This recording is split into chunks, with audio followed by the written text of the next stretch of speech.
Eh bien, bonsoir. Je vais faire très court parce que le programme est chargé. Je voudrais simplement dire des choses que j'ai déjà dites, mais que je pense. C'est saluer l'AEDIN, et donc ce soir notamment Milena et Margot pour ce travail. Ça nous est extrêmement précieux d'avoir ce relais de l'AEDIN dans nos différentes activités, et notamment pour cette conférence, ou ces conférences, puisque maintenant il y a plusieurs événements qui se succèdent, ces conférences sur les métiers du droit international. Donc voilà, je voudrais les remercier, non pas uniquement formellement et par courtoisie, mais parce que je trouve qu'elles font, ou l'association fait un travail tout à fait remarquable. Bon. Alors, j'ai entendu la fin de ce que disait Milena sur ce participant ou cette participante qui avouait avoir des doutes sur les carrières en droit international. Ben, tant mieux, c'est à ça que sert ce type de soirée. Je crois que les doutes dans ce type de carrière sont tout à fait normaux, qu'il faut les assumer et qu'on ne doit pas nécessairement les dissiper ou dire ou rassurer. Les carrières en droit international sont difficiles pour beaucoup de raisons. D'abord parce qu'elles demandent un niveau d'études qui est tout de même assez élevé. Elles demandent une maîtrise des langues. Bon, mais ça, ce sont des raisons ou des obstacles que l'on retrouve dans d'autres domaines. Mais l'une des raisons principales de ces difficultés, en tout cas de ces perceptions que faire du droit international de manière professionnelle, c'est difficile, l'une des raisons de ces difficultés tient à l'absence de voie toute tracée. Alors, je crois que là-dessus, il ne faut pas essayer de masquer les choses. Effectivement, il n'y a pas une autoroute qui mènerait vers des métiers du droit international. Chacun trace un petit peu son chemin dans ces domaines avec son lot de parfois un petit peu d'errements, son lot de promenades, son lot peut-être aussi d'échecs, un petit peu, ça arrive. Mais finit par trouver son chemin. Alors, cela dit, ce qui est très intéressant dans le programme de la conférence de ce soir, c'est que nous allons écouter des personnes qui, je ne sais pas du tout ce qu'elles vont dire, donc je ne veux pas anticiper sur ce qu'elles vont dire, mais nous allons écouter des personnes qui ont fait du droit international leur métier, et d'autres qui, je dirais, utilisent le droit international dans leur vie professionnelle, ce qui est un petit peu différent.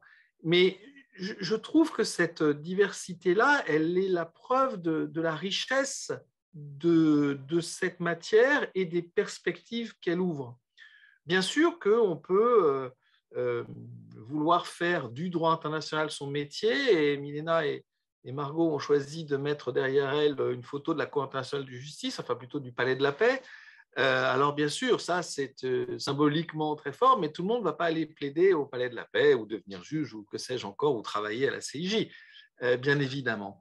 En revanche, ce que l'on constate depuis plusieurs années, mais ça ne fait que se confirmer, c'est que dans des carrières très diverses, très multiples, dans le privé, dans le public, dans le milieu associatif, on a de plus en plus besoin du droit international et d'un droit international pratique. Il y a donc vraiment beaucoup de perspectives, beaucoup de possibilités, et je trouve que l'utilité de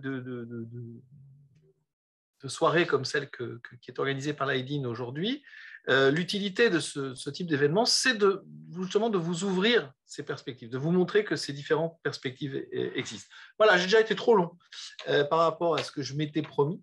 Je me tais et je redonne la parole à Milena et Margot, à moins que le professeur Forteau la prenne directement, je ne sais pas. Bonne soirée à vous et bonne conférence.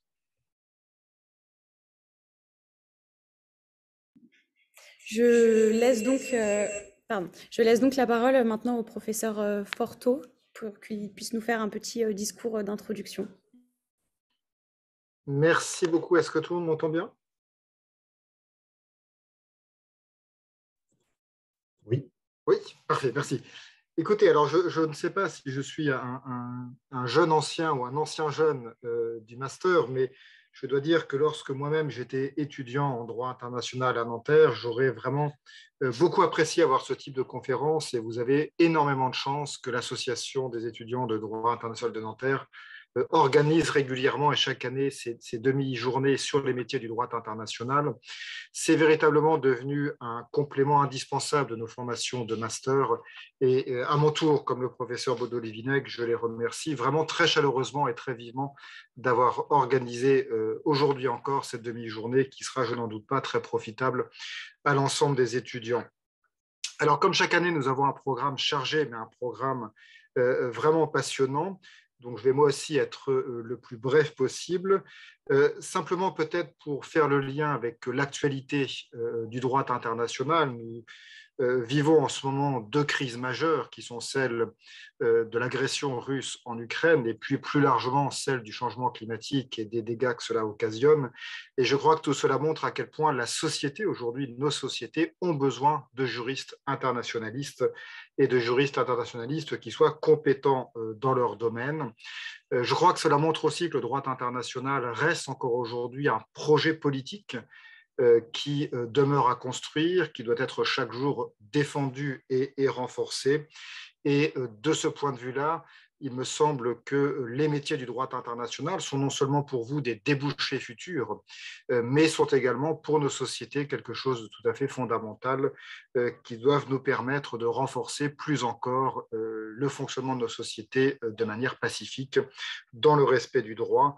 Et je ne doute pas que vos générations futures devront s'engager peut-être plus que nos générations dans ces métiers du droit international de manière à ce que nous vivions tous de meilleure manière au XXIe siècle. Alors, le but de cette conférence, c'est essentiellement, je crois, comme cela a été très bien dit par le professeur Baudot-Lévinec, de vous ouvrir des horizons et de vous montrer le champ des possibles dans les divers métiers du droit international, de manière à ce que chacun puisse trouver en quelque sorte chaussures à son pied. Et j'espère qu'aujourd'hui, beaucoup d'entre vous, vous trouverez chaussures à votre pied et que vous n'hésiterez pas à poser autant de questions que possible aux différents intervenants, que je remercie très sincèrement d'être là ce soir pour cette mission qui me paraît être une mission de service public à destination de nos étudiants pour qu'ils puissent mieux construire à l'avenir leur parcours professionnel. Donc un grand merci aux intervenants et un grand merci à nouveau à l'Association des étudiants de droit international de Nanterre pour cette initiative et cette organisation de cette conférence des métiers ce soir. Bonne conférence à tous. Merci beaucoup. Je laisse donc maintenant la parole aux deux premiers modérateurs qui sont Emma, notre secrétaire générale, et Seyon, notre responsable pôle projet. Merci Margot. Donc, nous allons passer à la première présentation donc, de Madame Colline Beytou, conseillère juridique à la Croix-Rouge française en droit international humanitaire, donc, qui va représenter le domaine associatif. Donc, Madame Beytou, disposez de 5 à 10 minutes de présentation et ensuite nous passerons à la phase des questions-réponses qui durera 10 à 15 minutes. Merci. Bonjour, merci beaucoup, merci pour l'invitation, merci pour cette introduction. Oui, donc comme vous l'avez indiqué, je suis conseillère juridique en droit international humanitaire pour la Croix-Rouge française. En fait, bon, ma présentation va s'en tenir principalement au déroulé de ma carrière, parce que en fait, mon intervention n'a d'intérêt que si je réponds à vos questions. Et donc, voilà, très brièvement, donc moi aussi, j'ai été étudiante en droit international, puis j'ai choisi le droit international public, j'ai fait mes études à la Sorbonne, à Paris 1, et ensuite, j'ai terminé au Canada, où j'ai fait un LLM en droit international et politique internationale, et je me suis spécialisée à cette occasion en droit international humanitaire. Donc, j'ai participé notamment au concours Pictet. Je ne sais pas si ça vous parle, c'est un concours de mise en situation en droit international humanitaire assez réaliste. Et voilà, suite à ce concours, j'ai décidé de faire ma carrière dans cette branche du droit que je trouvais absolument passionnante. J'ai participé en tant qu'assistante juridique à 2 projets, un à la Cour pénale internationale dans le cadre du premier procès qui avait été présenté devant cette cour, l'affaire Lubanga. Et j'ai commencé en fait la mise en pratique du droit international à l'ONU à New York. Et j'ai poursuivi ensuite au CICR à Genève. Donc, c'était mon premier poste en tant que juriste junior en droit international humanitaire. À la suite de cela, j'ai voulu élargir un peu mon champ de compétences parce que j'ai vu à quel point le droit international, et j'imagine qu'il y aura peut-être des questions là-dessus, est imbriqué avec la politique internationale ou les relations internationales. Donc, j'ai élargi un peu mon spectre de compétences en rejoignant Médecins sans frontières. J'ai fait des missions sur le terrain et je suis devenue chargée de diplomatie humanitaire. Donc, c'est une fonction qui consiste alors, ce poste-là précisément consistait à défendre, disons plutôt à argumenter en droit international l'accès humanitaire aux populations par une organisation comme Médecins sans frontières. Donc voilà, c'était essentiellement des négociations diplomatiques pour avoir accès dans les pays où cet accès était vraiment menacé, voire impossible. J'ai fait ça pendant 3 ans. Et j'avoue que, après, je répondrai à vos questions, mais je trouve que pour des étudiants en droit international, passer par un poste de chargé de diplomatie ou de chargé de plaidoyer est quelque chose de tout à fait intéressant parce que les bases juridiques sont indispensables à ce métier, mais on voit à quel point le juridique est conditionné par le politique, malheureusement, sur la scène internationale. Voilà. Ensuite, donc, j'ai fait un bref passage en Belgique, à Bruxelles, au bureau du Haut Commissariat pour les réfugiés, au HCR, où là, je faisais du droit des réfugiés, donc ce n'était pas en lien direct avec le DIH, mais bon, c'est quand même un domaine assez connexe et assez lié. Disons que je connaissais déjà bien ce droit en théorie, et puis j'ai pu le mettre en pratique à cette occasion. Voilà, donc ça, j'ai passé 10 ans à l'étranger entre mes études et mes expériences sur le terrain ou à des postes à Bruxelles ou à Genève. Et quand je suis rentrée en France, j'ai travaillé d'abord comme consultante juridique auprès du ministère de la Santé. Et là encore, c'était en lien avec le droit international, c'était tout à fait intéressant. Mais j'avoue que le constat que j'ai fait en rentrant en France, et ça, je pourrais éventuellement aussi répondre à vos questions là-dessus, j'ai constaté que la valorisation de l'expérience à l'étranger n'était pas à la hauteur de ce que j'attendais. Alors, peut-être parce que j'avais quitté en étant encore étudiante et que je n'avais pas d'expérience professionnelle en France, donc je ne suis pas partie en milieu de carrière à l'étranger, mais je m'attendais à ce que ce soit bien plus valorisé. Donc, voilà, j'avoue avoir été un peu étonnée, même si, bon, finalement, j'ai trouvé des postes tout à fait intéressants, mais je pensais que ce serait davantage valorisé dans une carrière en France. Et j'ai trouvé que pas tellement, finalement.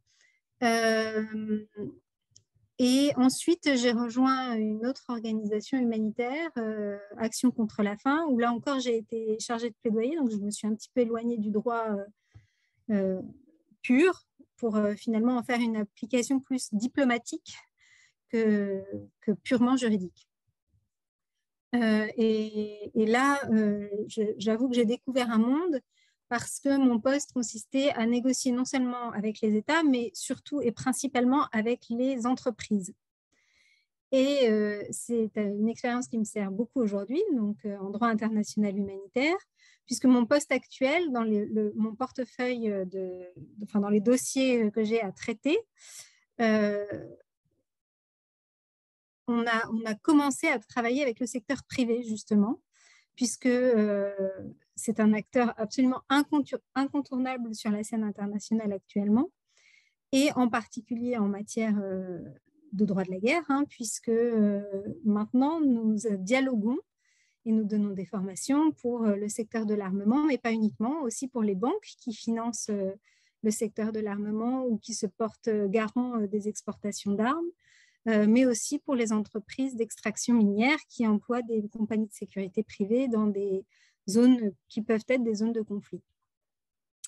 Voilà, donc voilà un peu mon parcours qui a été guidé à la fois par mon intérêt pour différents sujets du droit international, mais clairement de façon prépondérante pour le droit international humanitaire, et qui a été aussi guidé par l'intérêt que je portais à certaines organisations.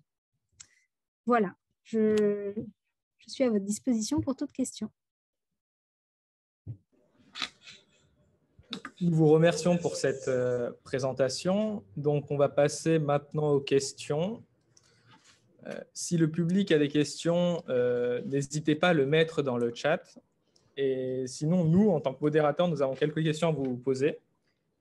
Alors, l'une des questions, c'est quelles sont finalement les perspectives d'évolution dans une structure d'ONG dans le domaine juridique?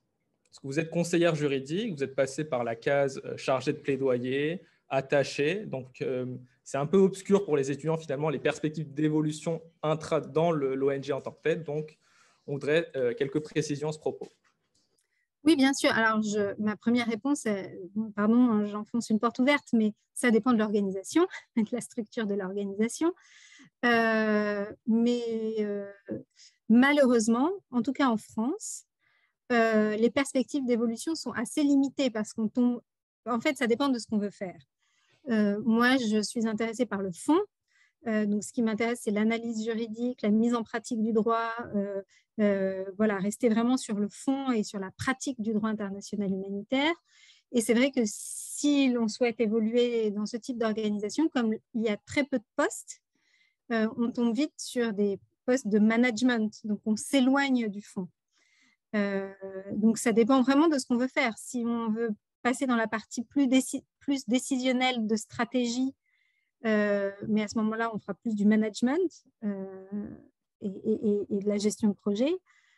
Ou si on veut rester sur le fond, sur l'analyse juridique et être expert dans une branche du droit et être consulté en tant qu'expert.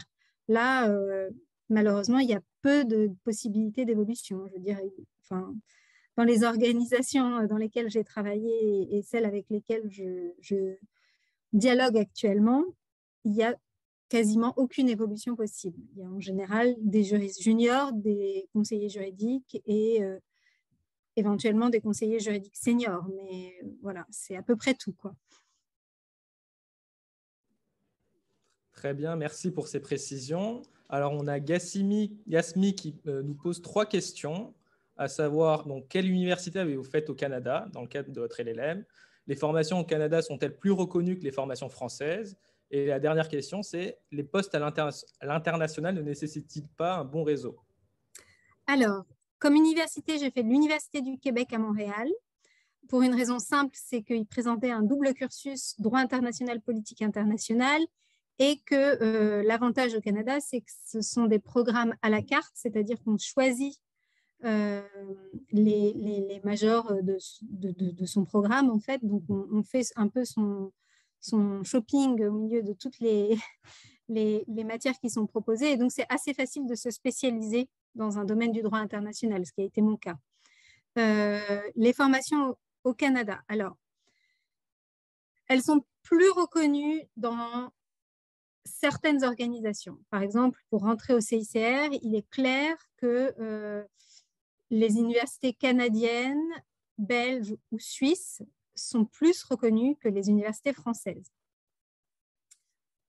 Donc, ça dépend un peu du canal par lequel on souhaite passer.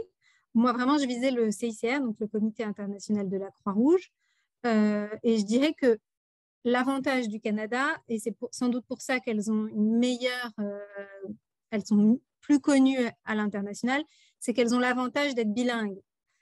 C'est-à-dire qu'on peut travailler en français ou en anglais, quelle que soit l'université, qu'elle soit anglophone ou francophone. On peut rendre tous ses travaux en français ou en anglais. Et de toute façon, toutes les lectures se font en anglais ou en français. Donc, ça présente un avantage pour le recruteur de partir du principe qu'on est bilingue en français et en anglais, ce qui est quasiment un prérequis, je dirais, dans une carrière internationale. Donc, oui, je sais qu'en général, elle bénéficie d'une meilleure réputation, pas pour le niveau d'enseignement, hein, le niveau d'enseignement en France n'est absolument pas remis en question, mais plus pour ce postulat de bilinguisme, et aussi parce que beaucoup sont passés par des universités canadiennes, beaucoup de gens en poste dans les organisations internationales. En tout cas, c'est ce que j'ai pu constater au CICR. Donc, il y a une espèce pas de réseau, mais disons de facilité de rencontrer des anciens dans les organisations internationales qui sont passés par les mêmes universités. Ensuite, les postes à l'international... Attendez, j'ai sauté une question. Non, je n'ai pas sauté de question. Les postes à l'international ne nécessitaient pas un bon réseau. Alors, moi, pour le coup, je n'avais aucun réseau. Je ne connaissais personne avant de me lancer dans cette carrière, ni dans ma famille, ni dans mes proches. Voilà, j'étais vraiment novice. Donc, c'est uniquement mes études qui m'ont permis de développer ce réseau. Je dirais qu'un bon moyen d'avoir un bon réseau, c'est clairement de participer à lorsqu'on est encore étudiant, à des activités en dehors du programme classique qui permettent de développer ce réseau. Moi, clairement, le concours Pictet ou les différents stages que j'ai pu faire en tant qu'assistante juridique m'ont aidé à développer mon réseau. Ça paraît complètement banal, mais en fait, c'est un très bon moyen de développer son réseau quand on ne connaît personne, ce qui était mon cas. Et c'est grâce aux connaissances que j'ai pu avoir durant mes études que j'ai développé mon réseau. Donc, c'est sûr, un réseau, ça aide toujours, mais enfin, quel que soit le domaine d'études ou le domaine dans lequel on veut se lancer, ça sert toujours, mais on peut se le développer. Ce n'est pas rédhibitoire de ne pas en avoir au départ, d'après moi. Merci beaucoup pour cette réponse et ça permet de faire le lien avec une nouvelle question qui a été posée. À quel point le concours Pictet peut-il constituer un bon point de départ en droit humanitaire?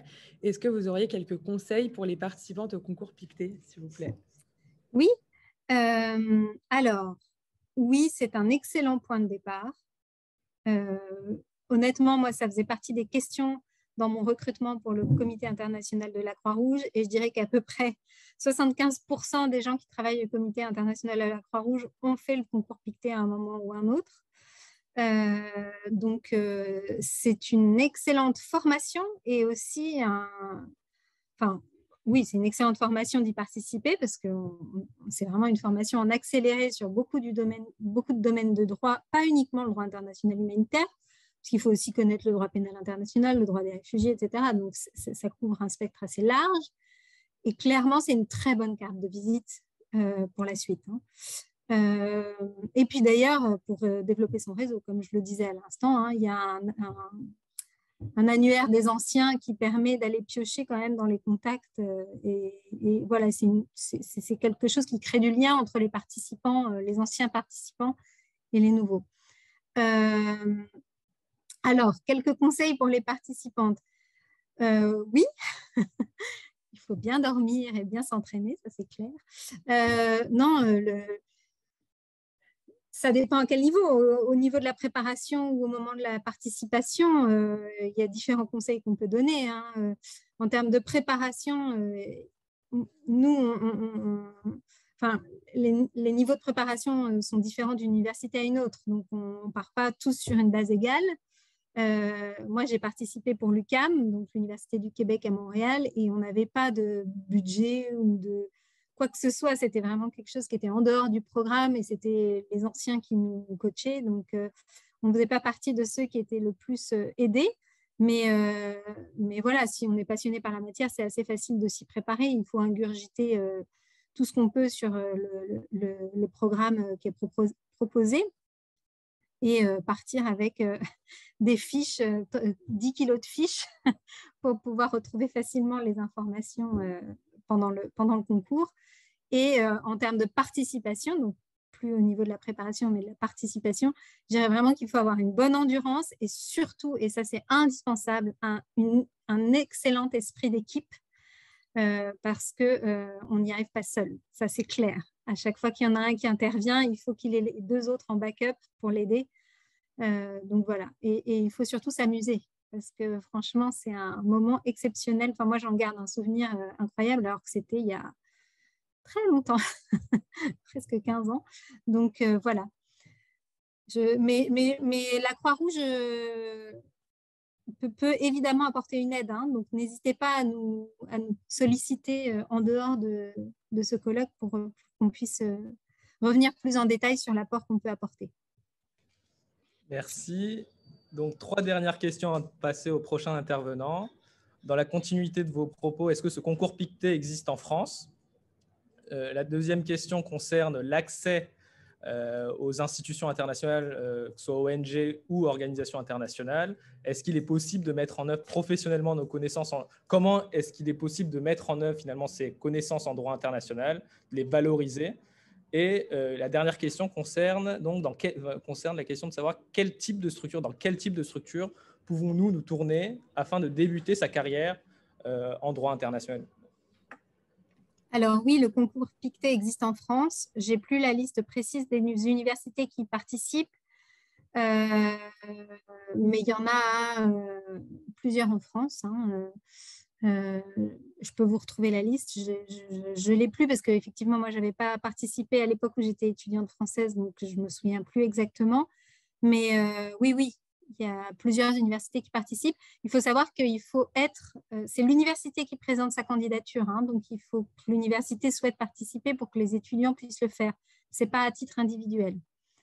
Voilà, donc renseignez-vous auprès de votre université et sinon je pourrais vous procurer la liste. Alors, Ormiran, comment est-ce possible de mettre en œuvre professionnellement nos connaissances en droit international? Alors, effectivement, d'abord, en dehors des grandes ONG, des grandes OI, il existe de plus petites structures associatives dans lesquelles on peut mettre en œuvre, on peut pratiquer le droit international. Hein. Il y a des petites structures qui se montent partout en France. Là, on a une ancienne juriste junior qui commence dans une petite structure à Toulouse, je crois, voilà, en droit international. Donc, il y a des petites structures qui existent, qui sont effectivement plus faciles d'accès pour des juniors. Et il y a surtout, en fait, toutes les administrations, donc centrales ou décentralisées. Bon, évidemment, il y a plus de postes en administration centrale, hein, mais il y a des postes dans les différents ministères. Alors, effectivement, ça peut être compliqué parce que quand on n'a pas fait les concours des grandes écoles ou les concours administratifs qui permettent d'avoir accès aux administrations centrales, ça peut paraître compliqué, mais ils ont parfois des juristes juniors. Ça dépend de vos compétences et voilà, ça dépend de votre profil. Hein. C'est un peu difficile de répondre comme ça dans l'absolu, mais clairement, l'État est un recruteur en droit international. Et puis, je vous dis, les plus petites ONG, les plus petites structures. Mais si je peux donner un conseil, c'est si c'est possible pour vous et que vous ne trouvez pas en France, que vous avez des difficultés à trouver en France, je vous conseille vraiment d'aller à l'étranger. Parce que d'abord, ça complète votre formation. Hein, c'est quand on fait des études en droit ou en quoi que ce soit d'autre international, c'est quand même bien d'aller à l'international. Et ensuite, je vous assure qu'en Belgique, aux États-Unis, pour ceux qui peuvent, ou en Suisse, les possibilités d'embauche sont 100 fois supérieures à celles de la France en droit international. Donc, c'est vraiment... ça n'a rien à voir. Enfin, je veux dire, le contexte est complètement différent. Le contexte professionnel est complètement différent. En tout cas, moi, c'est le conseil que je donne à tous nos juniors, c'est d'aller voir du côté de la Belgique ou de la Suisse. Dans quel type de structure pouvons-nous nous tourner afin de débuter de sa carrière? C'est ce que je vous disais. Encore une fois, ça dépend de votre profil. Si vous vous orientez vers des postes de terrain, vous pouvez commencer dans des plus petites ONG moins connues ou qui prennent des profils avec moins d'expérience, et il en existe quand même pas mal, hein. Ou alors vous rendre dans des lieux à l'international qui recrutent plus facilement. Et là, je parle des États-Unis, de la Belgique ou de la Suisse, mais il y a aussi d'autres, alors on appelle ça des hubs, ou peu importe comment on les appelle, mais disons des endroits où il y a beaucoup d'activités en droit international. Ça peut être aussi dans des lieux qu'on dit opérationnels. Hein. Ça peut être aussi à Nairobi, à Dakar. Il y a énormément de postes dans ces lieux opérationnels et on trouve beaucoup plus facilement en étant sur place qu'en postulant depuis le siège pour partir à l'étranger. Donc, voilà, c'est aussi un conseil que je peux donner pour débuter sa carrière. Merci beaucoup pour votre présentation et la réponse à ces nombreuses questions. On va passer maintenant au deuxième domaine de cette conférence, qui est le domaine de l'enseignement et la recherche. Et donc, pour ça, on a invité Monsieur Denis Sacha-Robin, qui est maître de conférence en droit public à l'Université Paris-Nanterre. Bonjour monsieur. Vous avez, je vous rappelle, 5 à 10 minutes de présentation de votre parcours et ensuite on passera à 10 à 15 minutes de questions. Donc voilà, encore une fois, n'hésitez pas à poser vos questions dans le chat. Merci. Merci à vous. Alors, j'espère que vous m'entendez, mais normalement c'est le cas. Ça marche. Alors, quelques mots pour commencer. D'abord, je vous remercie beaucoup. Moi aussi, je trouve cet événement fort utile. Je trouve qu'il relève effectivement d'une mission de service public.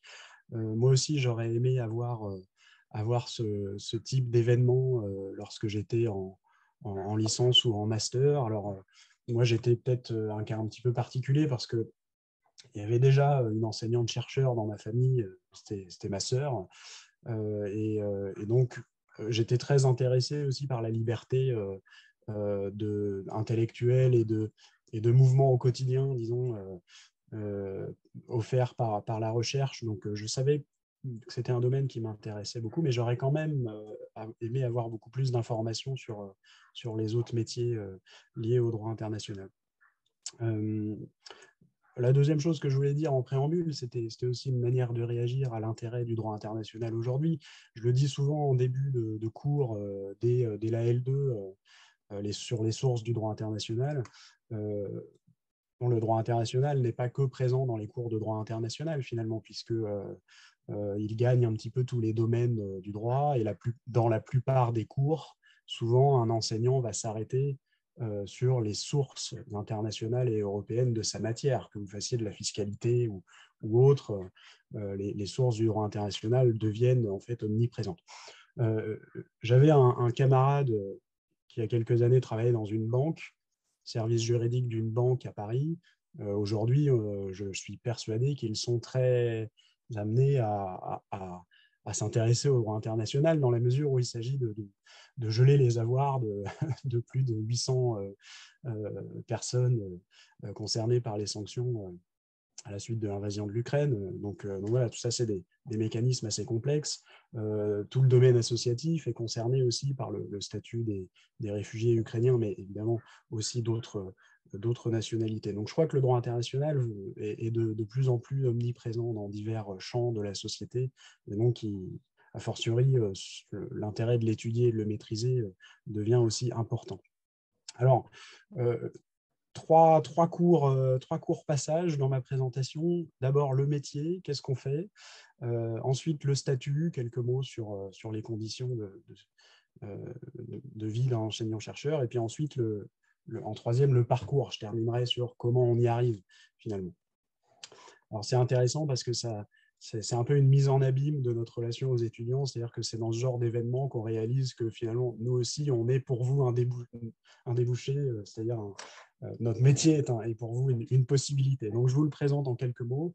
Alors, pour moi, le métier d'enseignant-chercheur, je l'apprécie beaucoup. Enfin, évidemment, hein, je suis là pour vous le présenter, mais aussi vous en donner les points les plus avantageux.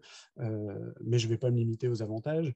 Alors, moi, je trouve que c'est un métier qui offre une stimulation intellectuelle permanente. En fait, on le voit avec l'actualité. Et c'est un métier qui comporte plusieurs aspects. Il y a l'enseignement, la recherche, mais aussi l'administration universitaire. Alors, s'agissant de l'enseignement des cours, hein, c'est disons, l'un des enfin, c'est le cœur de notre métier, hein. On est là pour enseigner, pour transmettre un savoir. Et donc, pour nous, c'est extrêmement intéressant d'avoir une compréhension générale, systémique de certaines matières, de certaines problématiques, une compréhension presque en direct de l'actualité nationale, internationale. Là, on le voit avec l'Ukraine. Il y a eu une conférence organisée il y a quelques jours. On a tous profité un petit peu de nos cours pour parler de l'Ukraine. Moi, finalement, j'ai même un cours de 2 heures qui s'est transformé en un cours sur la question de l'Ukraine. On a parlé notamment des sanctions visant la Banque centrale russe dans un cours de European Economic Governance. Donc, vous voyez qu'il y a toujours moyen de faire des liens avec l'actualité. Ensuite, au-delà des cours, c'est aussi un rapport aux étudiants qui, pour nous, est fort intéressant et très appréciable, hein, de se transmettre un savoir. C'est aussi voir des étudiants progresser de la L1 jusqu'au Master 2 pour certains. Et puis aussi dans le suivi de mémoire, aussi dans le suivi des concours. J'ai été aussi instructeur pour des concours de plaidoirie, notamment le concours de Charles Rousseau. Je suis juge dans ce concours-là. Et ça aussi, c'est des moments vraiment appréciables avec les étudiants. Après, s'il y a une difficulté peut-être dans ce domaine-là, tout ce qui a trait au cours, c'est peut-être le volume. On a pas mal d'examens à gérer, beaucoup d'étudiants à gérer dans un service public de l'enseignement supérieur qui n'est pas toujours aidé, disons. Et donc, beaucoup d'étudiants, beaucoup de copies, ça fait qu'on n'a pas toujours les moyens de notre ambition avec les étudiants. Et donc, on ne peut pas forcément suivre chaque étudiant, donner des conseils à chaque étudiant. Et ça peut être un petit peu frustrant à la fois pour un enseignant puis pour les étudiants concernés. Le deuxième volet de notre travail, c'est la recherche. Alors, il n'y a pas de hiérarchie, hein, enseignement, recherche, administration, encore que l'enseignement et recherche, d'abord peut-être quand même. Mais disons qu'on a des moments de l'année plus ou moins portés sur l'enseignement ou la recherche. Mais il n'y a pas de hiérarchie et puis on s'organise tous un petit peu comme on veut sur ce point. Alors, il y a tout un temps de travail, je le disais, qui est consacré à la recherche. Là, c'est très appréciable parce qu'on a une grande liberté de choix de nos sujets, même si il faut aussi s'intégrer dans un laboratoire de recherche. En l'occurrence, à Nanterre, c'est le CEDIM, donc il faut aussi savoir suivre un petit peu les sujets de prédilection du laboratoire. Mais on a une grande liberté académique et on sait en profiter pour s'intéresser à tout un tas de sujets. La recherche, c'est aussi une manière de devenir des experts de certains domaines et donc potentiellement des personnes consultées, aptes à renseigner non seulement les étudiants, les collègues, mais aussi potentiellement les institutions. Et donc, il peut y avoir un lien intéressant avec les institutions pour traiter de questions particulières ou pour éclairer sur l'actualité.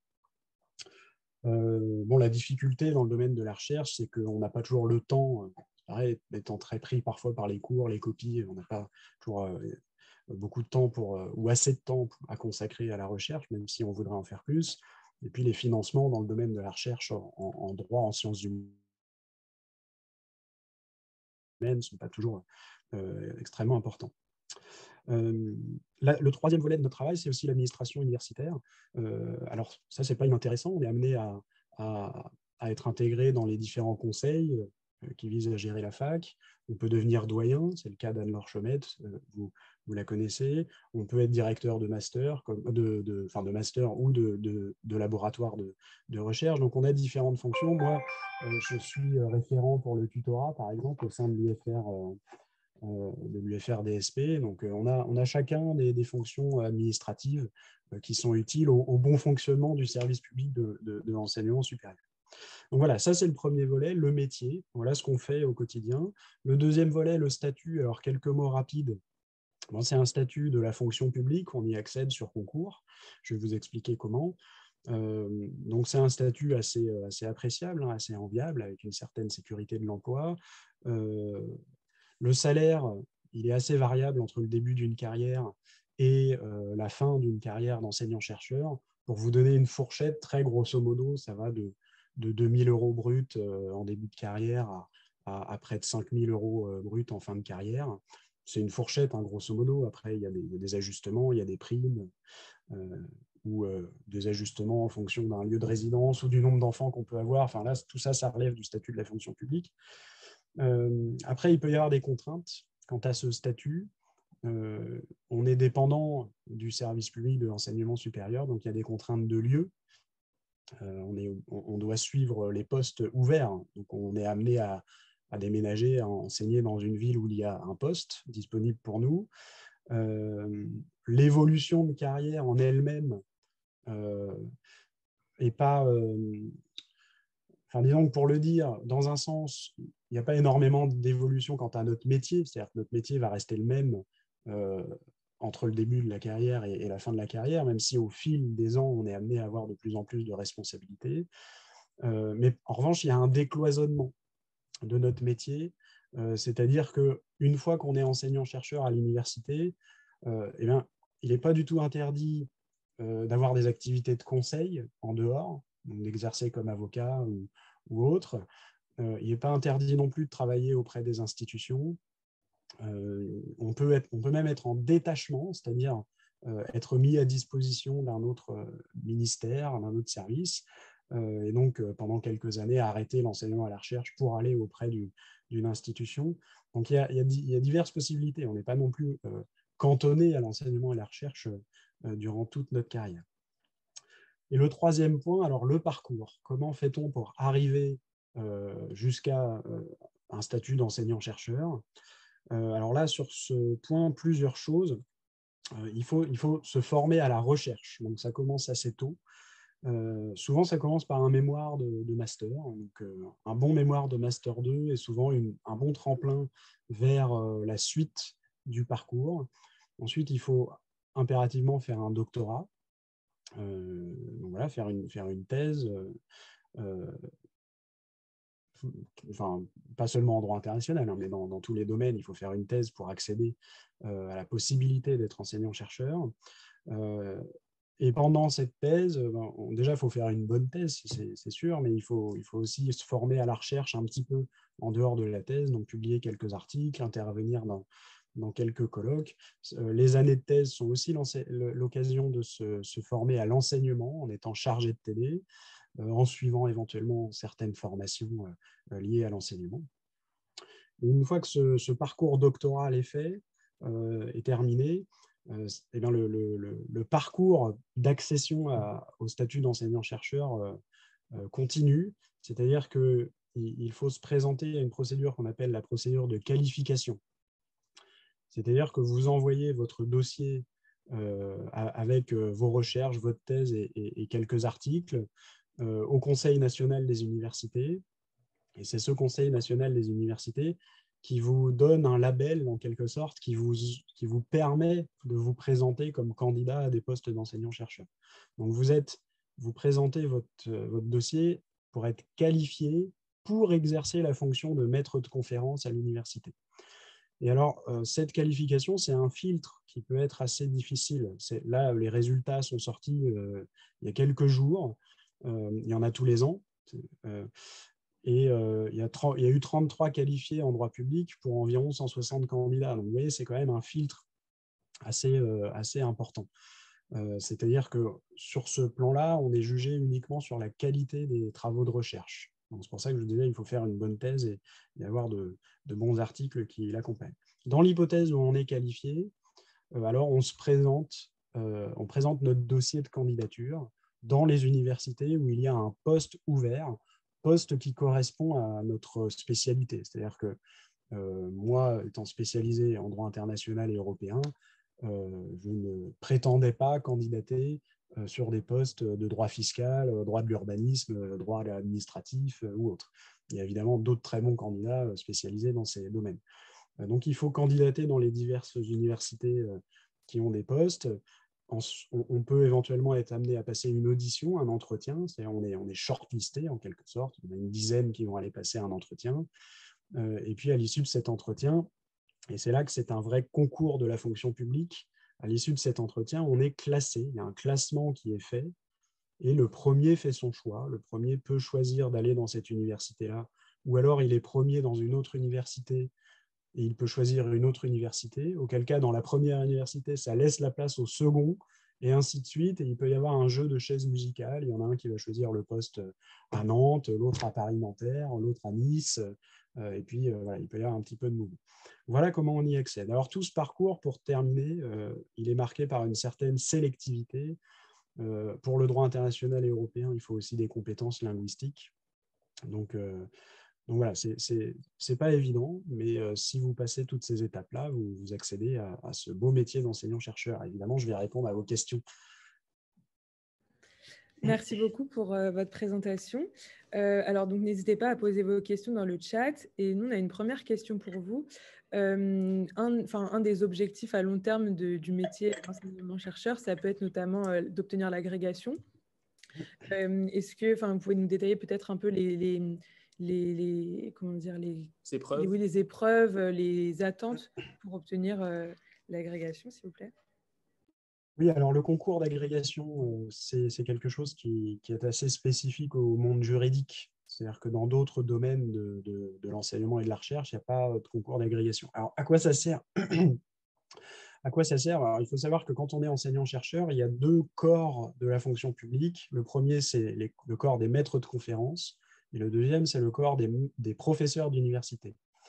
Et ces deux corps réalisent finalement le même métier, c'est un métier d'enseignant-chercheur, mais le corps des professeurs d'université est plus prestigieux, mieux payé, avec plus de responsabilités dans les trois domaines que j'ai évoqués tout à l'heure, enseignement, recherche et administration universitaire. Alors en droit, on y accède de deux façons, soit par une voie longue qui existe dans tous les domaines, mais qui existe aussi en droit. C'est-à-dire qu'au bout d'un certain nombre d'années, on va présenter un dossier et prétendre être qualifié pour accéder au corps des professeurs des universités, et puis à ce moment-là, recandidater sur des postes dédiés dans certaines universités pour devenir professeur dans ces universités. Soit on passe le concours d'agrégation, donc là c'est mon cas, par exemple, moi je suis inscrit au concours d'agrégation en droit public, je passe ma première épreuve dans une semaine, et donc ce concours d'agrégation, il permet de passer professeur d'université directement, c'est la voie rapide, et il y a 4 épreuves, il y a une épreuve sur travaux, celle que je passe dans une semaine, c'est-à-dire que c'est une demi-heure d'entretien avec les membres du jury,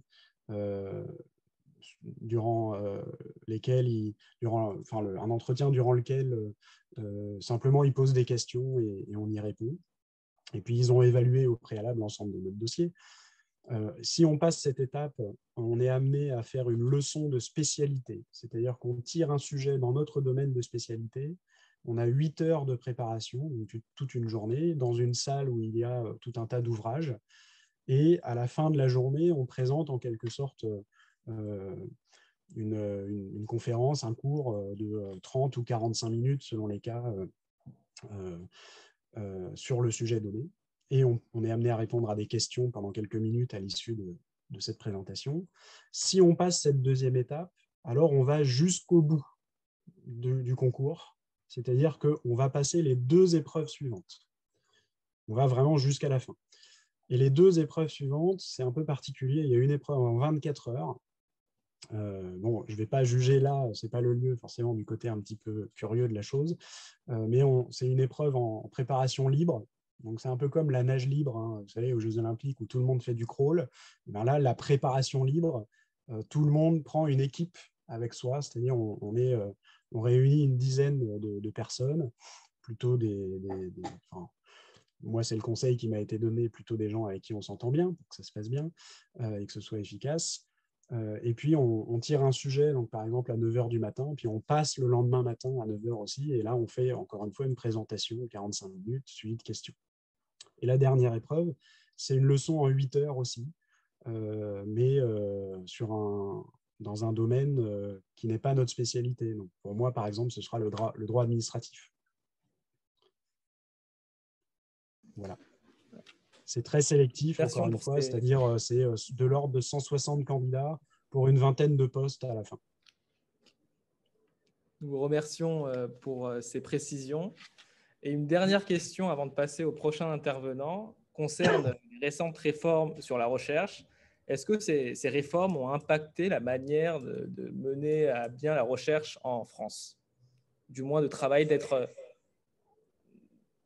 est-ce que ça a impacté le statut d'enseignant-chercheur? Bon, alors là, c'est une question compliquée. Oui, oui. Enfin, c'est-à-dire au quotidien, non. Et là, pour l'instant, on garde la même façon de faire. On a toujours des cours de la recherche et de l'administration universitaire. Mais il semblerait qu'il y ait une logique dans cette réforme qui vise un petit peu à décloisonner le statut. C'est-à-dire que le statut que je vous ai décrit de la fonction publique sur concours va rester, mais en parallèle de ce statut, il y en aurait d'autres qui seraient des statuts inspirés plutôt de la culture anglo-saxonne, avec des contrats qui dureraient 3-6 ans et des contrats d'enseignants-chercheurs. Et des personnes donc, recrutées sur contrat, sur projet. Et donc, il y aurait un projet de recherche avec éventuellement l'enseignement qui va avec. Et puis, ce seraient des personnes recrutées donc, sur spécialité, sur contrat, à savoir après si elles seraient renouvelées ou titularisées pour intégrer le corps des maîtres de conférences ou des professeurs d'université. Donc, ça crée différentes voies, si vous voulez, pour exercer le métier. Alors, soit on peut considérer que c'est une forme de précarisation du statut, soit on peut considérer, voilà, je le dis de manière très ouverte, sans juger, soit on peut considérer que c'est une forme de diversification, de facilitation de la recherche sur projet, etc. Mais là, c'est très compliqué de vous en présenter les tenants et les aboutissants que je ne comprends pas moi-même forcément, mais ça va avoir un impact effectivement à l'avenir sur la manière de monter des projets de recherche et de pouvoir trouver des financements pour la recherche. Eh bien, nous vous remercions pour ces informations, Monsieur Robin. Et donc, on va conclure cette première partie et accorder 5 minutes de pause avant de passer à la partie 2. Donc, je vous remercie très chaleureusement et très fortement les intervenants de la première partie et nous passerons désormais à la pause. Donc, bien. Alors, nous allons laisser la parole à présent aux 2 prochaines modératrices de la partie 2, à savoir Lola et Bérénice, qui seront les modératrices jusqu'à la fin de la conférence. Donc, rebonjour à tous. Nous allons poursuivre cette conférence avec une intervention sur le domaine de l'avocature. Nous avons à cette fin invité Maître William Julier, qui est avocat au barreau de Paris et spécialisé en droit pénal et en droit de l'homme, et qui va donc nous présenter son parcours et sa profession en 5 à 10 minutes. Et donc, n'hésitez pas, durant ce temps-là, à poser vos questions dans le fil de discussion afin que Maître Julier puisse y répondre par la suite. Donc, Maître Julier, bonjour, et je vous laisse la parole. Bonjour, enchanté, tout le monde m'entend bien? Alors, pourtant j'ai de l'audio, mais je n'entends personne, moi. C'est normal, on vous laisse la parole. Ah, très bien, d'accord. Non, mais je voulais juste savoir si on m'entendait de l'autre côté. Ok, si c'est bien, on m'entend, je peux démarrer. Bon, je vais faire court parce que je pense que le plus intéressant, c'est vraiment qu'on me pose des questions. La présentation de mon parcours, pour être synthétique, je suis avocat depuis 2000. C'est facile pour s'en souvenir. Donc, je suis dans ma 23e année, je ne sais plus. J'ai fait 2 ans de stage chez un maître de stage, on appelait ça comme ça à l'époque, peut-être encore maintenant, je ne sais plus. À mon époque, c'était obligatoire avant de s'installer. On était obligé de faire 2 ans chez un avocat confirmé. J'ai fait ces 2 années auprès d'un avocat qui s'appelle Éric Plouvier, un pénaliste qui faisait déjà pas mal de missions internationales pour la FIDH et qui faisait aussi beaucoup de droit de l'exécution des peines, qui est le rédacteur du guide du prisonnier. Le premier guide étant sorti à peu près à cette époque-là avec un magistrat qui s'appelle Jean-Claude Bouvier. Après ces 2 années, je me suis installé tout de suite, donc j'ai monté mon cabinet et j'ai fait, on va dire, une dizaine d'années de droit pénal général. Pas de pénal financier, pas de pénal international, vraiment du pénal général. J'ai démarré sans clientèle particulière, sans appui familiale ou dans mon entourage dans la matière du droit. Et donc, j'ai vraiment commencé, on peut dire, en bas de l'échelle, avec les permanences garde à vue, les permanences comparution immédiate. J'ai fait tout type de dossiers, des dossiers voilà, de vol à la tire, en passant par les dossiers d'étrangers sans papier, d'agression sexuelle, de braquage, de meurtre, de violence conjugale, voilà, tout type de dossier de droit pénal général. Au bout de 6 ou 7 ans, j'ai commencé à avoir de plus en plus de dossiers, on va dire, de criminalité organisée. Et c'est là, assez étonnamment, que finalement, j'ai commencé à basculer dans le pénal international. J'ai la chance d'avoir la double nationalité franco-anglaise et de parler facilement anglais parce que ma mère est anglaise et j'ai parlé anglais toute mon enfance. Mais de façon un peu bête d'ailleurs, je n'ai jamais pensé à faire du pénal international par ce canal-là. J'y ai pensé par les affaires de délinquance organisée en matière de stupéfiants que j'ai commencé à avoir de façon de plus en plus fréquente à partir de ma 7e année d'exercice. Donc, j'ai commencé par des dossiers essentiellement sur le Maroc. J'ai commencé à voyager pour le travail au Maroc. J'ai trouvé ça très agréable de pouvoir voyager pour le travail. Plutôt que de dépenser de l'argent, on en gagne en étant ailleurs. Ça, c'est très sympa. Et de fil en aiguille, j'ai commencé à développer des dossiers sur l'Afrique noire, ensuite sur l'Amérique du Sud. J'ai un petit peu remonté la route de la drogue dans l'autre sens. Et je me suis dit, bah, tiens, par 10, c'est drôlement bien. Le droit pénal international, j'ai commencé par des problématiques donc plus de coopération judiciaire, de recouvrement d'actifs, des choses comme ça. Et puis, bah, ça m'a ouvert sur cette matière-là. Et là, d'un coup, vers ma peut-être 11-12e année d'exercice, j'ai eu un déclic, il était vraiment temps. Je suppose que pour beaucoup d'entre vous, le déclic, vous l'avez déjà eu parce que vous avez déjà un tropisme international. Mais pour ceux qui sont intéressés par le pénal, bien sûr, le pénal international, c'est passionnant. Ça reste du pénal, mais avec une ouverture plus importante et des sujets qui sont, à mon sens, plus complexes encore, donc plus passionnants, mais qui restent des sujets qui sont quand même très tournés vers l'humain. Donc, vers cette 12e année, j'ai eu ce déclic de me dire, mais bon sang quand même, tu as la double nationalité, tu connais les gens d'Angleterre, pourquoi pas faire fructifier ça? Donc, j'ai commencé à développer un réseau d'amis, barristers qui font de l'extradition à Londres. Et puis, de fil en aiguille, j'ai rejoint des organisations plus internationales d'avocats, l'IDA notamment, le CBA, le European Criminal Bar Association. Et puis, donc, j'ai commencé à tisser un réseau de contacts professionnels, mais aussi d'amitié avec des confrères un peu partout dans le monde. Voilà. Et puis, j'ai fait donc du pénal international pendant 5-6 ans. Et depuis maintenant peut-être 3-4 ans, j'ai commencé à faire de plus en plus de droits de l'homme. Le pénal est quand même souvent lié aux problématiques humaines.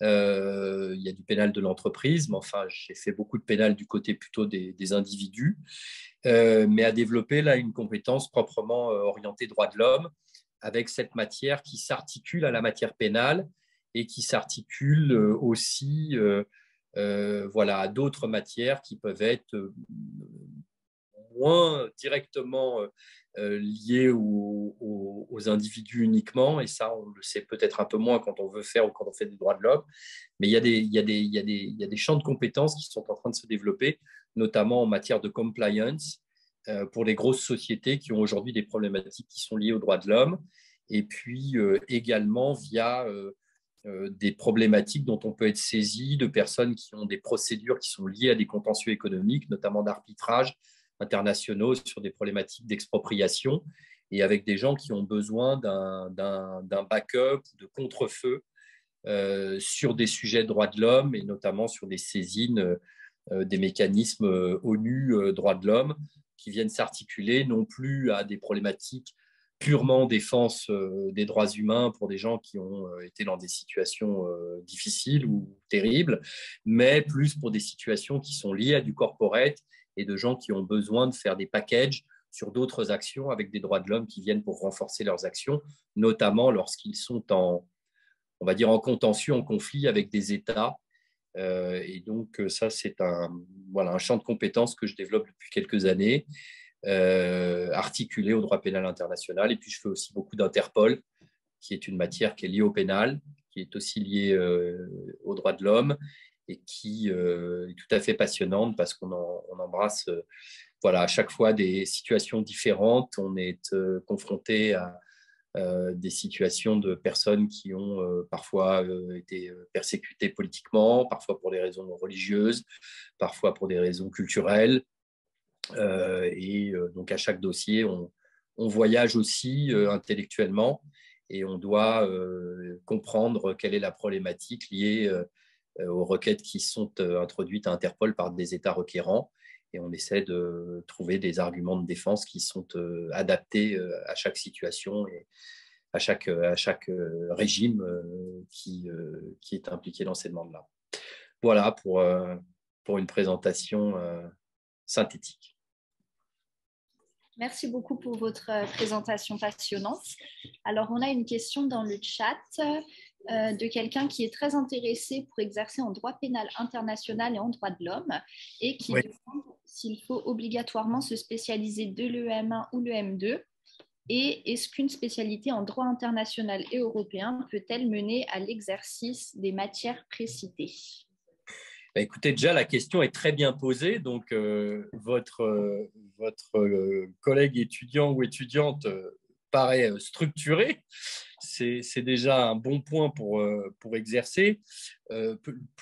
Plus sérieusement, peut-être pour répondre, moi, je n'embauche de stagiaires ou de collaborateurs que des profils qui ont déjà un parcours bilingue en anglais. On ne peut pas travailler en pénal international si on n'est pas bilingue en anglais. A priori, un parcours à un moment avec un an à l'étranger ou avec des bicursus, c'est quand même une valeur ajoutée. Ensuite, la réponse est oui. Je pense qu'une spécialisation en pénal international, droit de l'homme, les deux, est en tout cas chez moi indispensable. M1, M2, tout discute, mais je pense que c'est un plus. Il y a peut-être des cabinets qui recrutent aussi d'autres profils. Il m'est arrivé d'avoir des stagiaires Sciences Po, mais je privilégie, moi, en tout cas, les profils qui se sont spécialisés dans ces matières-là à partir du M1 ou en tout cas du M2, ça c'est certain. Après, ce n'est pas obligatoire. Vous pouvez toujours trouver, si vous avez un CV extraordinaire, si vous êtes major de promotion chaque année, vous avez des mentions très bien, vous êtes trilingue et vous n'avez pas forcément fait ça directement, mais vous avez fait du pénal et vous avez un tropisme international, éventuellement pour des raisons personnelles. Voilà, ça peut aller, mais je pense quand même que c'est un plus d'avoir ces spécialités le plus tôt possible. D'accord, merci. Une autre personne demande si, en parlant de droits de l'homme, vous parlez de pratiques devant la CEDH et de manière un peu plus précise, est-ce que vous êtes amené à plaider devant d'autres juridictions que les juridictions nationales? Oui, absolument, la CEDH, tout à fait. On ne fera sans doute plus contre la Russie. On a appris aujourd'hui que la Russie allait sans doute sortir du jeu. Mais oui, la CEDH, absolument. C'est une part importante du contentieux dit droits de l'homme, mais pas seulement. Comme je le disais, pour le contentieux Interpol, on s'appuie quand même beaucoup sur des problématiques droits de l'homme. On ne plaide pas devant Interpol, en tout cas pas encore. Il y a une commission de contrôle des fichiers qu'on peut saisir par requête. Il n'y a pas encore d'audience, peut-être qu'un jour il y en aura, j'espère. Il y a également les mécanismes de l'ONU. Alors, il n'y a pas d'audience à proprement parler, mais là, il y a un travail très important qui se fait. On a un dossier là en ce moment, par exemple, contre le Koweït, avec des communications qui sont confidentielles à ce stade, mais où on écrit au comité, le comité écrit au Koweït, et le Koweït répond, et on se répond. Je n'ai jamais eu la chance d'avoir un dossier qui a été plaidé devant la CIJ. mais devant la Cour internationale de justice, vous pouvez aussi avoir des problématiques de droits de l'homme sur certaines violations. J'avais été à un moment approché éventuellement sur un dossier iranien, mais à l'époque et encore maintenant, j'avais un certain nombre d'autres dossiers en cours, soit en Israël, soit aux États-Unis. Donc, je m'étais dit que si je devenais l'avocate d'Iran devant la CIJ, ça risquerait de me compliquer certains voyages en Israël ou aux États-Unis. Donc, j'ai décliné la proposition. Mais voilà, je pense que devant la CIJ, il y a aussi éventuellement un contentieux possible. Et puis ensuite, vous avez des interventions qui existent devant des juridictions étrangères, purement et simplement, pas des juridictions internationales. Vous pouvez intervenir en qualité d'expert judiciaire sur des questions de droit national de votre pays, français. Moi, je fais ça beaucoup en Angleterre, mais il m'est arrivé aussi d'intervenir, notamment devant une juridiction de rang très élevé dans un pays d'Asie du Sud-Est, sur des questions qui étaient des questions liées aux droits de l'homme. Donc, vous pouvez aussi parfois intervenir comme expert en la matière, expert judiciaire ou expert sur des questions de droits de l'homme devant des juridictions étrangères, au cas par cas, mais ça, c'est un contentieux aussi qui existe. Merci beaucoup. J'ai deux petites questions qui vont plus toucher à l'aspect recrutement. Oui. Mais la première, vous avez un peu répondu puisque c'était de savoir si le profil internationaliste général pouvait quand même intéresser des cabinets qui sont spécialisés donc, en droit de l'homme ou en droit international pénal. Et la deuxième est de savoir quelle est peut-être la différence, si vous avez des sortes de tips à me donner sur ce qui peut faire la différence dans les différents profils qui candidatent devant vous quand vous voulez recruter des stagiaires, voire des collaborateurs. Oui. Comme je vous disais, après, il y a quand même l'entretien qui est important. Voilà, le feeling, ça compte quand même dans un recrutement. Mais avant d'avoir un entretien, il faut déjà avoir envoyé un CV qui est retenu. C'est sans doute différent en fonction des cabinets. Comme je vous le disais, pour moi, la capacité à s'exprimer et à rédiger en anglais juridique, c'est indispensable. Voilà, j'ai vraiment besoin de gens qui sont bilingues pour la raison qu'on travaille au moins 50% en anglais, que ce soit en droit de l'homme, en pénal inter. Voilà, donc ça, c'est indispensable pour moi. Ensuite, j'ai des discussions avec certains de mes stagiaires ou de collaborateurs au fil des années qui souvent sont un peu fâchés avec moi de voir les choses comme ça, mais je reconnais que des mentions, je trouve quand même que c'est intéressant si on peut en avoir. Alors, il y a toujours les exemples de ceux qui n'ont pas une mention qui sont extrêmement bons.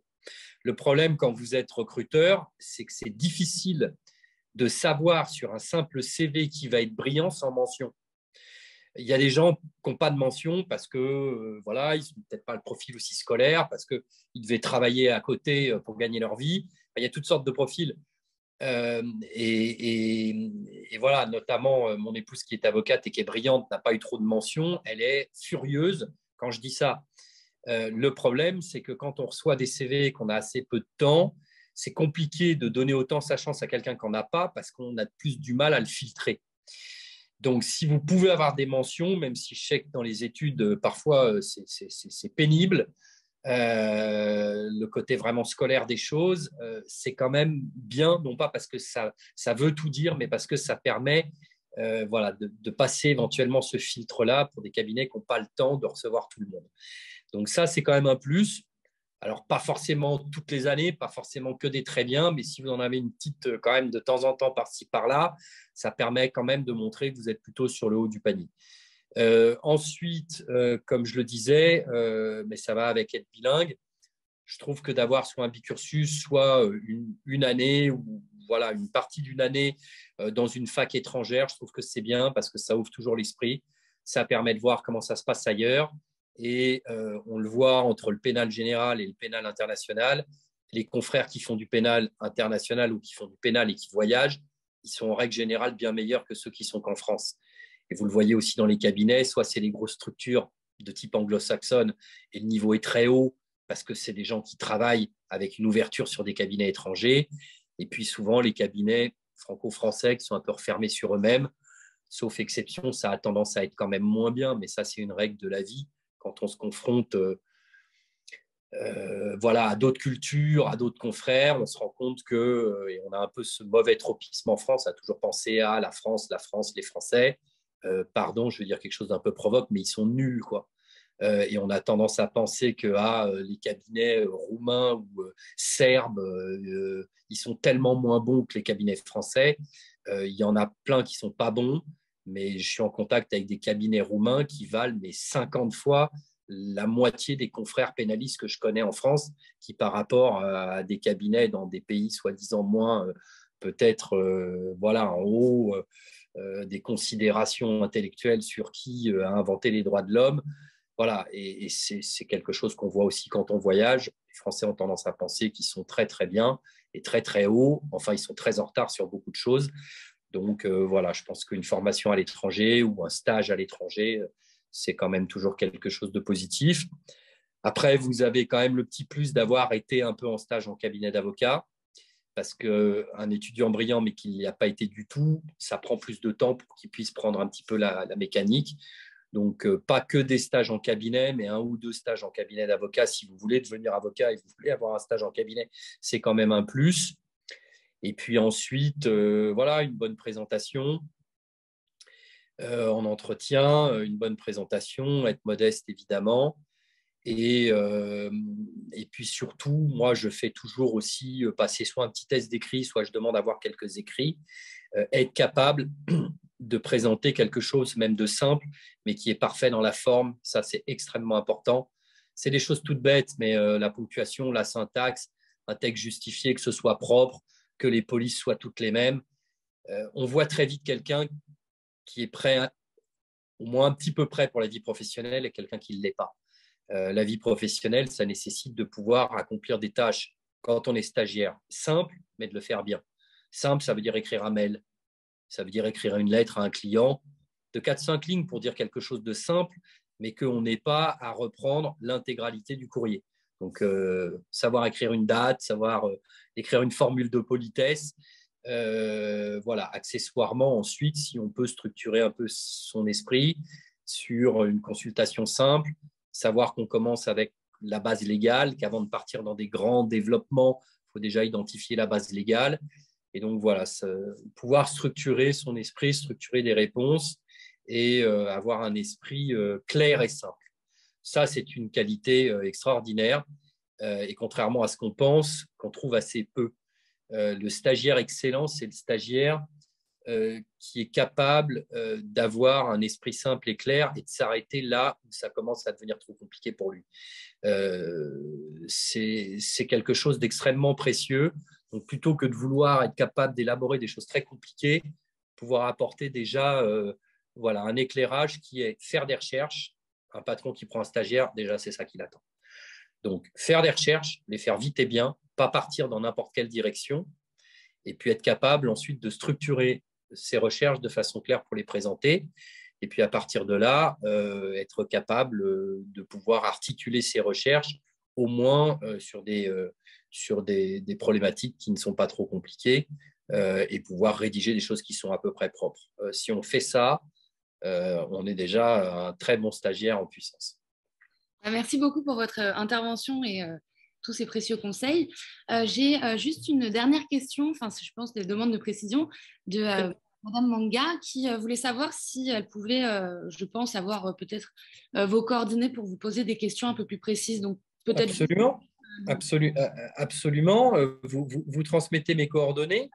S'il y a des demandes qui sont des demandes éventuellement de stage, pourquoi pas, ou d'autres choses, je vous invite à aller donc sur le nouveau site internet du cabinet qui vient d'être mis en ligne il y a 1 semaine maintenant et qui comporte une section recrutement avec logiquement une adresse mail correspondante qui, j'espère, est en fonction.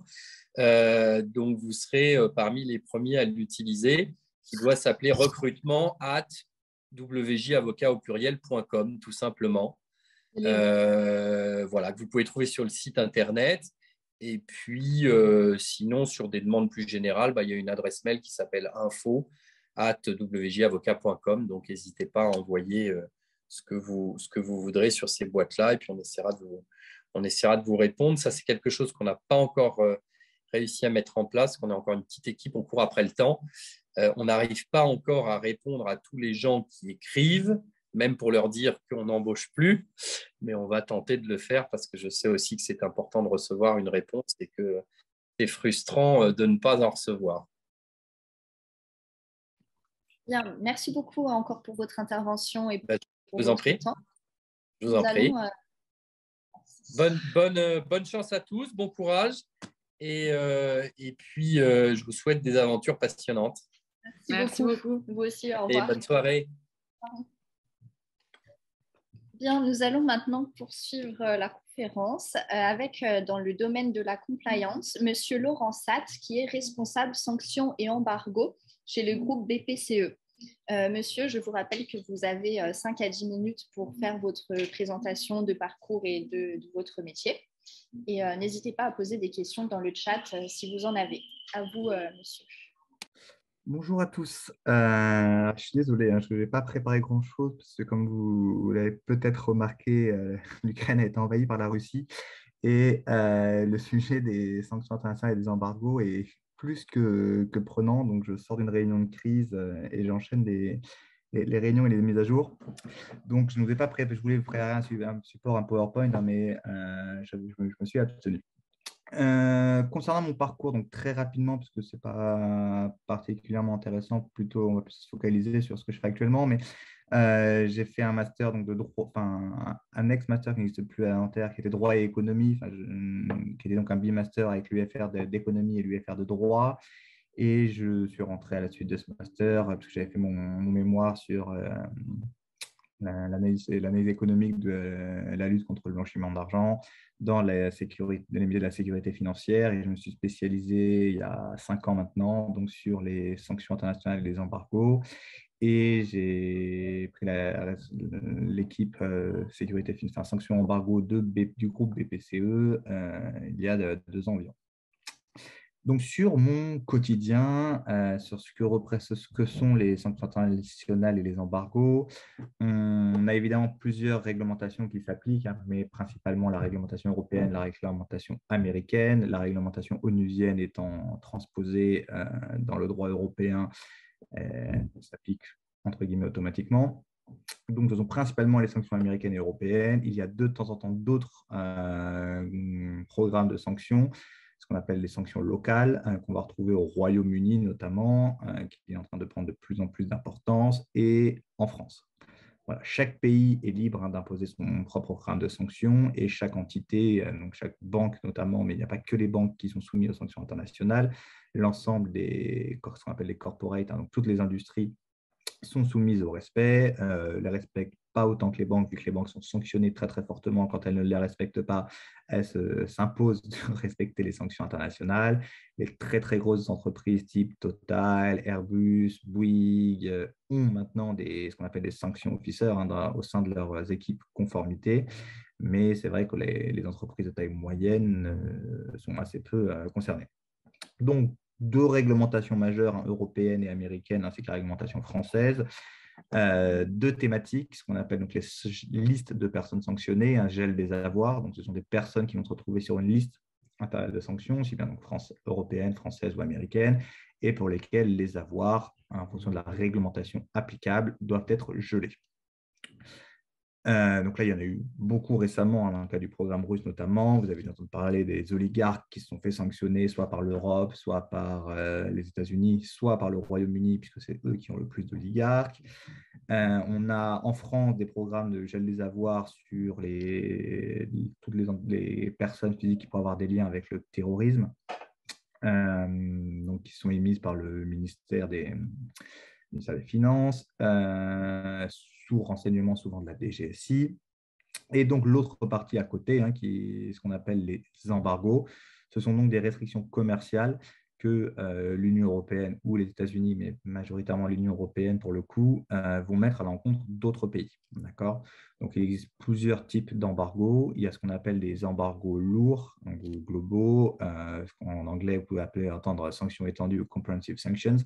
Là, c'est typiquement américain, ça va viser et interdire toutes les transactions avec un pays. C'est ce que fait les États-Unis avec l'Iran, la Corée du Nord, la Syrie, la Crimée et Cuba. Et ensuite, il y a donc des restrictions commerciales sur certains types d'activités. Et c'est ce qu'on retrouve au sein notamment de l'Union européenne et actuellement avec la Russie, où on va interdire de plus en plus de secteurs d'activité. Donc, en général, c'est principalement à l'exportation. Donc, on va interdire aux entreprises françaises de vendre des biens militaires ou des biens en lien avec le secteur pétrolier, etc., à la Russie, mais également à l'importation. Les États-Unis viennent de mettre un embargo sur le pétrole et le gaz américain avant-hier. Et l'Europe a mis un embargo sur tous les produits, par exemple, à base de bois de Biélorussie. Donc, à chaque fois, on va viser des secteurs. L'objectif va être de viser des secteurs clés de l'économie du pays. C'est pour ça qu'en Biélorussie, on va retrouver, par exemple, le potasse, les produits à base de tabac, les produits à base de bois. Et dans d'autres pays, type la Russie, ce sera plutôt le pétrole et les produits gaziers. L'embargo s'adapte. En 2 minutes pour finir sur cette partie-là et vous laisser vous poser des questions. Comment on fait concrètement pour appliquer ces réglementations? On a donc une évolution réglementaire en ce moment quotidienne avec des nouvelles restrictions qui tombent sans arrêt. Pour les appliquer, donc on a évidemment, j'ai envie de dire, ce qu'on appelle de la vigilance humaine et des politiques internes, mais également des outils qui nous permettent de faire ce qu'on appelle du criblage et du filtrage. Donc, le principe du criblage, c'est de prendre toute la base client d'un établissement bancaire et de la cribler contre l'ensemble des listes de sanctions et de voir s'il y a des noms qui matchent, donc pour s'assurer qu'on n'a pas dans notre base client des personnes qui sont sanctionnées et si c'est le cas, donc de geler leur flux.